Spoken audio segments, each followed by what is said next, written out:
काव्या एक NGO project के तहत बनारस आती है और वहाँ के एक स्कूल में बच्चों को आर्ट सिखाने लगती है। वहीं उसकी मुलाकात होती है आरव से, जो उस स्कूल में म्यूजिक वर्कशॉप देता है। पहली ही मुलाकात में दोनों एक दूसरे से बिल्कुल अलग लगते हैं, जैसे आग और पानी। लेकिन बनारस की गलियों, गंगा किनारे बैठी बातें और संगीत के सुरों में कुछ ऐसा जादू होता है कि दोनों धीरे धीरे एक दूसरे के करीब आने लगते हैं। बढ़ता रिश्ता।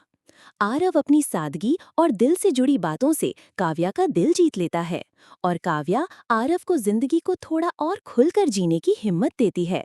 प्यार पनपता है, नजरों से बात होती है, लेकिन लफ्जों में कभी नहीं। जुदाई।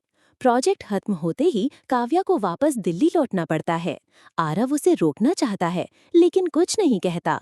काव्या भी चाहती है कि आरव कुछ कहे, पर वो चुप रहता है। वक्त का फासला। दोनों अपनी अपनी जिंदगियों में आगे बढ़ जाते हैं।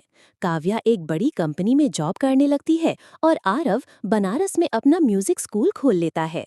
दोनों एक दूसरे से कभी संपर्क नहीं करते, लेकिन दोनों की जिंदगी में एक अधूरापन रह जाता है। फिर मुलाकात। 3 साल बाद काव्या फिर बनारस आती है, अपने ऑफिस की मीटिंग के सिलसिले में। गलती से उसकी मुलाकात फिर आरव से हो जाती है। वही पुराने घाट, वही बातों की मिठास, लेकिन अब हालात अलग है। इस बार आरव अपने दिल की बात कहता है और कहता है, तुम्हें जाने नहीं दिया, इसलिए नहीं कि मैं रोक नहीं सकता था, बल्कि इसलिए कि मैं चाहता था जब तुम लौटो अपनी मर्जी से लौटो। काव्या की आंखों में आंसू होते हैं और इस बार वो रुक जाती है। अंत।